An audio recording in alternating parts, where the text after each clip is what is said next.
Hello my dear friends, कैसे हैं आप लोग। आशा करते हैं अच्छे होंगे, स्वस्थ होंगे। तो आज हम लोग पढ़ेंगे class 12th geography, chapter number 3, जनसंख्या संगठन के जितने भी लघुत्तरीय क्वेश्चन हैं, इन सारे क्वेश्चनों को हम लोग बारी बारी से समझने का प्रयास करेंगे। अब करना क्या आपको मेरे भाई, मोबाइल को फुल स्क्रीन में कर लीजिए और इसको आप ध्यान से सुनिए। एक कॉपी और नोटबुक रखिए, वो क्या कहते हैं, पेन रखिए, और जो भी इंपॉर्टेंट बातें लगे उसको नोट करते चलिए। चलते हैं। क्वेश्चन नंबर 1 क्या कहता है सुनिएगा। बड़ा ही सुंदर और मजेदार क्वेश्चन है, समझिएगा।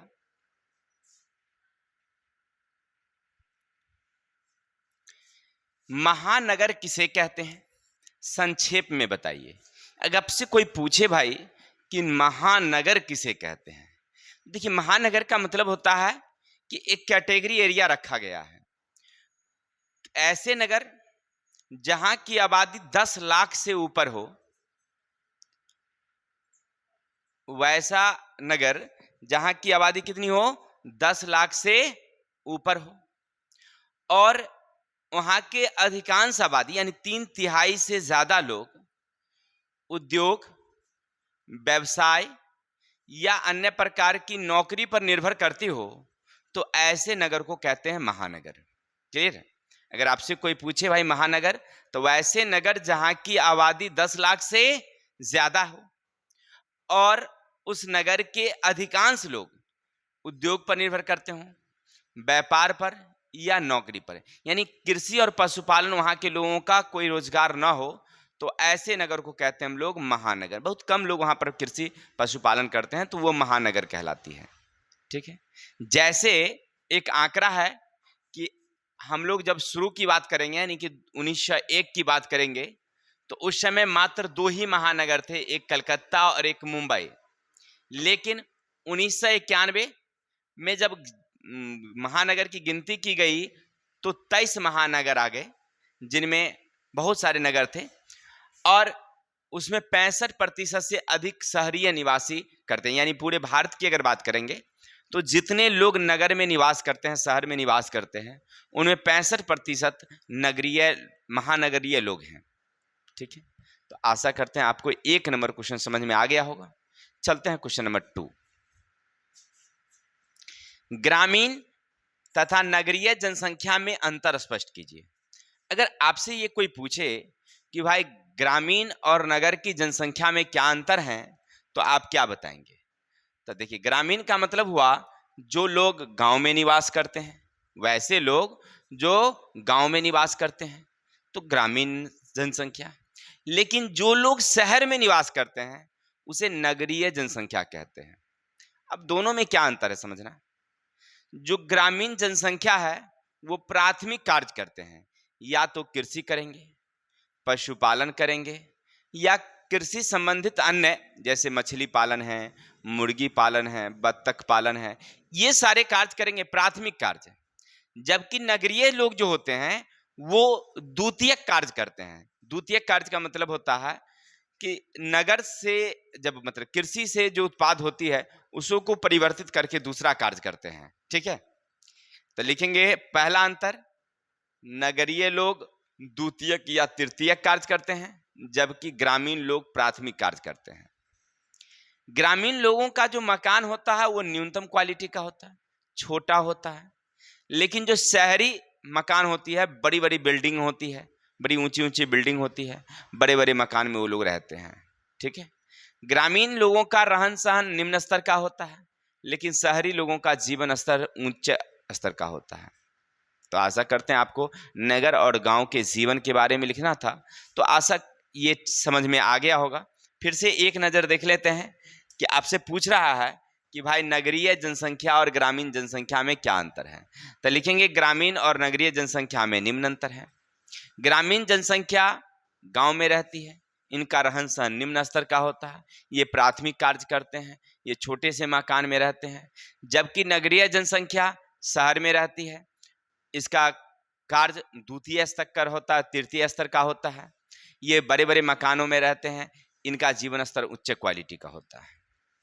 आशा करते हैं आपको समझ में आ गया होगा। तो चलते हैं क्वेश्चन नंबर 3। क्वेश्चन 3 क्या है, सुनना मेरे भाई। भारत की जनसंख्या की निम्नलिखित विशेषताओं का संक्षिप्त चर्चा कीजिए। अब देखिए, भारत की जो जनसंख्या है उनकी क्या क्या विशेषताएं हैं। तो भारत की अगर जनसंख्या की विशेषता की बात अगर करें तो पहला है ग्रामीण नगरीय अनुपात। क्या हमारे ग्रामीण नगरीय अनुपात, यानी कि गांव में और नगर में दोनों में अंतर देखने को मिलता है। यानी कि गांव में जनसंख्या भारत में अगर देखा जाए तो लगभग 70% है, गांव में जनसंख्या छिटपुट है। लेकिन शहरी जनसंख्या की बात करें तो मात्र 29 या 30% नगरीय जनसंख्या है, लेकिन उनमें एकदम कस्बा में रहता है, कम जगह में बहुत ज्यादा लोग रहते हैं। एक दूसरा है लिंगानुपात। भारत की अगर लिंगानुपात की बात करेंगे तो ऐसे अलग अलग राज्यों में अलग अलग लिंगानुपात है, अलग अलग राज्यों में अलग अलग लिंगानुपात है। जैसे हमने एक आंकड़ा दिया था कि अगर आप चले जाएं हरियाणा, वहां लिंगानुपात बहुत ही कम है। 1000 पुरुषों पर मात्र 877 महिलाएं हैं। लेकिन वहीं केरल चले जाएं तो वहां पर लिंगानुपात सबसे ज्यादा है। बिहार की बात अगर करें तो मात्र 1000 पर 943 नहीं सॉरी 934 महिलाएं निवास करती है। लेकिन पूरे अगर ऑल ओवर भारत की बात करें, ऑल ओवर यानी पूरे भारत की बात करें तो 1000 पुरुषों पर मात्र 943 महिलाएं निवास करती है। यानी कि अलग अलग लिंगानुपात है। आयु संरचना की अगर बात करें भारत में तो भारत की जनसंख्या की आयु संरचना भी अलग अलग क्वालिटी का है। पुरुष सॉरी बच्चे और वृद्ध की संख्या कम है, और जो युवा वर्ग है यानी 15 से लेकर के जो 59 वर्ग हैं उनकी संख्या ज्यादा है। ये तो लगभग सब देशों में ऐसा ही है, लेकिन फिर भी भारत में इसकी संख्या ज्यादा है। ठीक है, चलिए, तो आशा करते हैं आपको समझ में आया होगा कि हमें कह रहा है कि भारत की जनसंख्या की विशेषता के बारे में लिखना। तो पहला क्या लिखा हमने, भारत की जनसंख्या की विशेषता। तो हमने बताया कि नगरीय जनसंख्या और अनुपात, ग्रामीण नगरीय जनसंख्या अनुपात, दूसरा लिंगानुपात, और तीसरा आयु संरचना। तीनों के बारे में दो दो लाइन लिख देंगे, हमारा काम खत्म। चलिए, आशा करते हैं समझ गए होंगे। क्वेश्चन नंबर आगे, आयु पिरामिड से आपका क्या तात्पर्य है, संक्षेप में वर्णन कीजिए। अगर आप किसी भी जगह की आयु पिरामिड निकाल रहे हैं, आयु के बारे में अगर आप एक संरचना तैयार कर रहे हैं, तो आपको नीचे का जो आधार होगा, नीचे का जो आधार होगा वो बहुत चौड़ी होगी। लेकिन जैसे जैसे ऊपर जाएंगे आयु पिरामिड क्या हो जाती है, कमती चली जाती है। अब इन आयु पिरामिड में आप ध्यान रखेंगे, आयु पिरामिड में एक बात ध्यान रखनी है कि जो बाईं ओर होती है, जो बाईं ओर है वो पुरुष की संख्या को निरूपित करता है, और जो दाईं ओर है वो महिला की संख्या को निरूपित करता है। अगर ढाल की बात करेंगे तो क्योंकि पुरुष की संख्या ज्यादा है तो ये ज्यादा ढाल होगी, और महिला की बात करेंगे तो उसकी संख्या कम है तो कम ढाल। तो आप लिखेंगे कैसे, तो लिखिएगा, भारत में आयु पिरामिड निकालने के लिए हम एक पैराग्राफ तैयार करते हैं। तो नीचे का आधार अधिक चौड़ा नजर आती है, लेकिन जैसे जैसे हम ऊपर की ओर बढ़ते हैं संकीर्ण होते चली जाती है, जिसमें पिरामिड में जो बाई ओर का भाग होता है वो पुरुष की संख्या को निर्भर करती है, और दाईं ओर की संख्या जो होती है वो महिला की संख्या को निरूपित करती है। तो संख्या की बात अगर करेंगे तो जो मध्यम वर्गीय है वो संख्या ज्यादा होती है। आयु पिरामिड है ना, तो मध्यम वर्गीय जो होती है यानी कहने का अर्थ वृद्ध की संख्या कम, 15 से लेकर के 59 वर्ष की संख्या सबसे ज्यादा। फिर नीचे आ जाएंगे तो जो क्या कहते हैं उसका बाल वर्ग की संख्या क्या होती है, कम हो जाती है। ठीक है, चलिए आगे चलते हैं। क्वेश्चन नंबर 5 सुनना क्या कहता है। बाल, प्रौढ़ तथा वृद्ध आयु विभिन्नता के आधार पर कितने प्रकार की आयु संरचना है। अब आपसे पूछ रहा है आयु संरचना में कितने प्रकार, तो हम लोग पढ़े थे 3, बाल, प्रौढ़ और वृद्ध आयु संरचना में कितने प्रकार के, 3 प्रकार के। कौन कौन, तो नंबर 1 जो हमारा बाल वर्ग है, कब से कब तक, तो 0 से 14 वर्ष की आयु तक। दूसरा हमारा है प्रौढ़ वर्ग, कितने वर्ग, तो 15 से लेकर के 59 वर्ष। और तीसरा हमारा है वृद्ध वर्ग, वो कितना से, तो 59 से लेकर के ऊपर तक की जो भी आ जाती है, यानी कुल आयु वर्ग को हम लोग कितने भागों में बांट देते हैं, 3 वर्गों में। लिखेंगे आप वहां पर कि हम आयु वर्ग को 3 वर्गों में बांटते हैं। जितने आयु हैं उनको कितने वर्गों में, 3, जिनमें पहला हमारा बाल वर्ग, दूसरा हमारा है प्रौढ़, तीसरा हमारा है वृद्ध। ठीक है, तो आशा करते हैं आपको समझ में आ गया होगा। चलते हैं क्वेश्चन नंबर आगे। जनसंख्या के पुनर्विचार का एक महत्वपूर्ण लक्षण क्या है। अब देखिए यहां पर कह रहा है जनसंख्या के पुनर्विचार। अब पुनर्विचार का मतलब आप क्या समझ रहे हैं। देखिए हमारी आबादी नगर की ओर तेजी से बढ़ रही है। आबादी तो गांव में भी बढ़ रही है, लेकिन गांव से ज्यादा आबादी नगर की ओर बढ़ रही है। इसके पीछे क्या कारण हो सकता है, तो इसका कारण है कि जैसे रोजगार के अवसर हो, चाहे काम की तलाश अन्य प्रकार का हो, लोग क्या करते हैं, अपने अच्छे स्वास्थ्य, यातायात की व्यवस्था, उच्च शिक्षा स्तर, इन सब के कारण गांव से लोग तेजी से पलायन कर रहे हैं और कहां जा रहे हैं, नगर की ओर।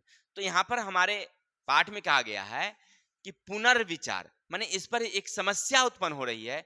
विकासशील देशों में यह समस्या ज्यादा है कि लोग गांव छोड़ करके कहां जा रहे हैं, तेजी से शहर की ओर जा रहे हैं। इस पर विचार करने की जरूरत कि ऐसा क्यों, लोग गांव छोड़ करके शहर की ओर क्यों पलायन कर रहे हैं। ठीक है, अर्थात इस पर विचार कीजिए। अगर मान लीजिए कि जो शहर में वातावरण है वही माहौल अगर गांव में भी उपलब्ध कर दिया जाए तो लोग वहां कम जाएंगे। वहां पर जाने के बाद बहुत सारी समस्याएं होती है। तो इस पर विचार करने के लिए कहा गया कि ऐसा नहीं करना है, कि इस पर विचार किया जाए। ठीक है, फिर समझिए। देखिए होता क्या है कि शहर की जनसंख्या तेजी से बढ़ रही है और जैसे ही शहर की संख्या तेजी से बढ़ेगी तो वहां समस्या उत्पन्न होगी। तो हमारे पाठ में यह बताया गया कि अगर जनसंख्या बढ़ रही है एक शहर में तो इस पर विचार करिए कि ऐसा क्यों, गांव से लोग तेजी से क्यों भाग रहे हैं। तो इसके पीछे भागने का कारण क्या है मेरे भाई, कि इसका कारण है कि लोग काम की तलाश में जा रहे हैं, रोजगार की, बेहतर शिक्षा, स्वास्थ्य। तो अगर वही सुविधा गांव में उपलब्ध हो जाए तो नगर जाने की जरूरत ही नहीं है। ठीक है, तो इसी के लिए कह रहा है कि विचार कीजिए कि ऐसा नहीं होना चाहिए। लोग गांव में है तो गांव में रहे और उसको उस तरह की सुविधा उपलब्ध होनी चाहिए। ठीक है, चलते हैं आगे। लिंग अनुपात का किसी देश के प्रौद्योगिकी और आर्थिक विकास पर क्या प्रभाव पड़ता है, संक्षेप में बताइए। अब देखिए क्वेश्चन क्या कहा, सुनिएगा क्वेश्चन को गौर से। लिंग अनुपात का किसी देश के प्रौद्योगिकी और आर्थिक विकास पर क्या प्रभाव पड़ता है। अब तुम अपने परिवार का एक उदाहरण ले लो, क्योंकि भारत में हम रह रहे हैं तो भारत से ही ले लो। मान लो कि तुम्हारे परिवार में एक पिताजी काम करते हैं। अब उन्हें 4 पुत्र हैं, 4 बच्चे हैं, जिनमें 3 लड़कियां हैं और 1 लड़के हैं।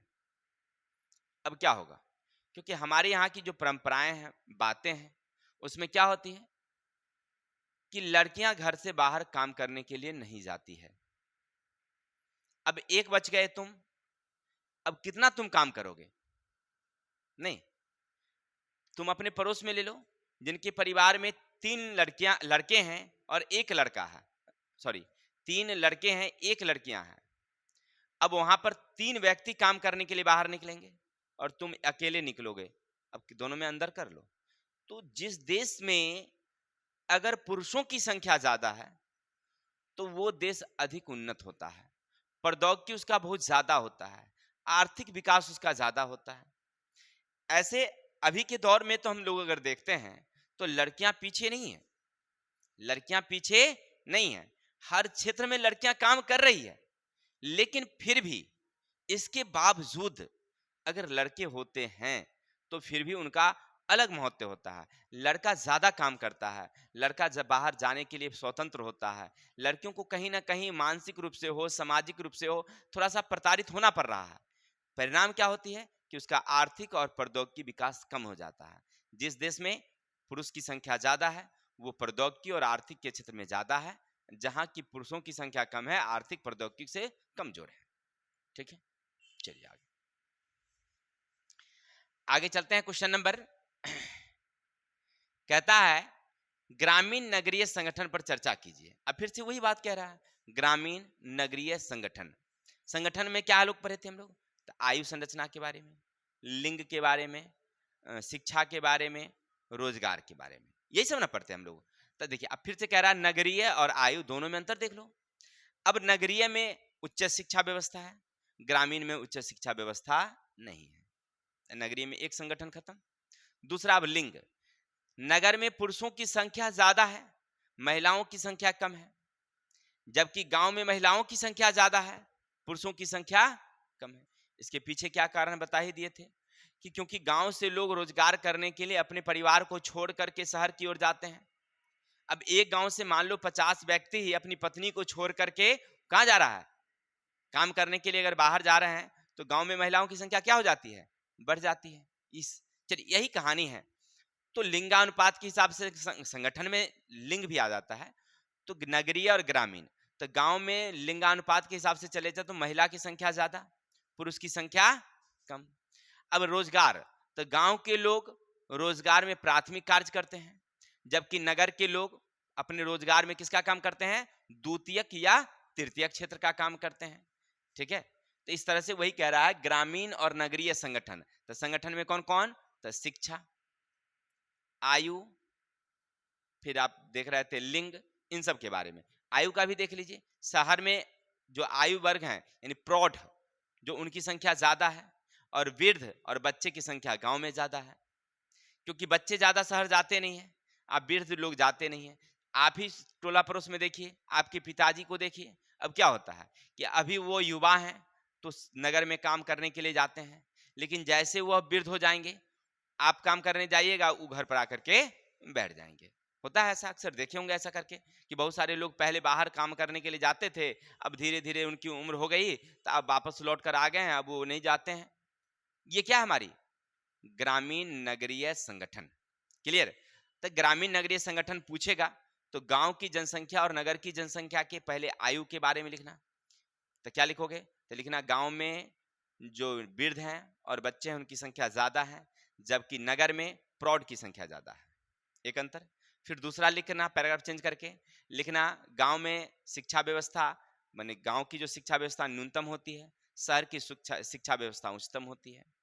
तीसरा, गांव में लिंग, तो गांव में महिलाओं की संख्या ज्यादा और नगर में पुरुषों की संख्या ज्यादा होती है। रोजगार, गांव के लोग प्राथमिक कार्य करते हैं, जबकि शहर के लोग द्वितीय कार्य और तृतीय कार्य करते हैं। आशा करते हैं ये समझ गए होंगे। चलते हैं क्वेश्चन नंबर आगे मेरे भाई।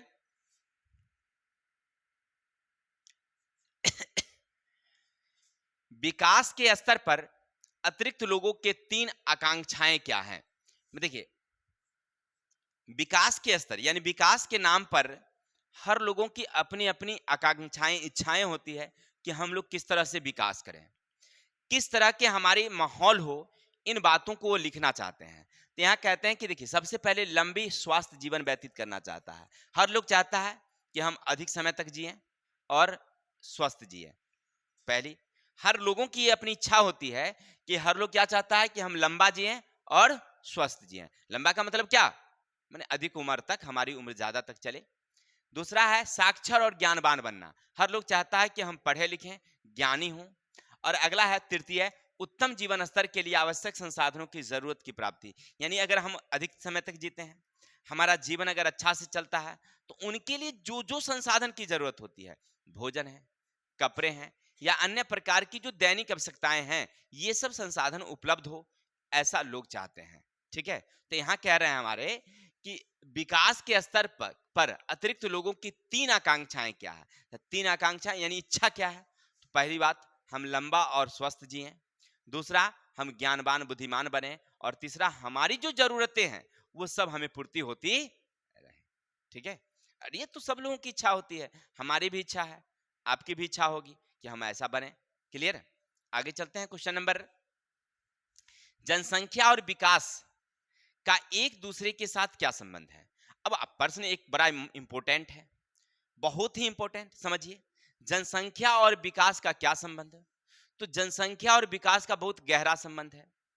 जिस देश की जनसंख्या ज्यादा है वहां विकास दर बहुत तेजी से चल रही है, लेकिन कहीं कहीं पर कनेक्ट भी दूसरा जगह हो जाता है। समझिए, एक तरह से अगर मान लीजिए जनसंख्या ज्यादा होगी तो वहां भोजन की क्या हो जाएगी, कमी हो जाएगी।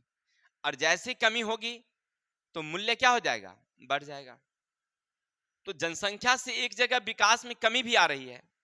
अगर आपके परिवार में जनसंख्या ज्यादा हो जाए तो स्वाभाविक ही सी बात है कि आपकी आमदनी प्रारंभ में कम हो जाएगी। अगर काम करने वाले जनसंख्या ज्यादा है, रोजगार करने वाले संख्या ज्यादा है, तो आप अधिक उन्नत करेंगे। जैसे अभी पीछे हमने समझाया, मान लीजिए आप अपने दो परिवार को लीजिए। एक परिवार में 5 सदस्य काम करने वाले हैं और 7-8 सदस्य खाने वाले हैं। एक परिवार में 7-8 खाने वाले हैं और 1-2 काम करने वाले हैं। अब दोनों की प्रगति को आप अंदाज कर लीजिएगा। नहीं, यानी कहने का अर्थ है कि अगर जनसंख्या ज्यादा उपयोग करने वाला है, जो ज्यादा वस्तु का उपयोग कर रहा है, उत्पादन कम कर रहा है, तो उस देश की क्या होगी, हानि होगी। लेकिन जिस देश की जनसंख्या उपयोग कम कर रही हो और उत्पादन ज्यादा कर रही हो, तो उस देश की क्या होगी, उन्नति होगी। जबकि जनसंख्या एक बहुत बड़ा बाजार है, संसाधन का निर्माण करता और उपयोगकर्ता दोनों है। लेकिन दो कंडीशन है, याद रखेंगे, ठीक है। अगर निर्माणकर्ता ज्यादा हो, निर्माणकर्ता ज्यादा हो, तो हमारी क्या होगी, उन्नति होगी। और उपयोगकर्ता ज्यादा हो तो अवनति होगी, कमी आएगी। ठीक है, चलते हैं क्वेश्चन आगे।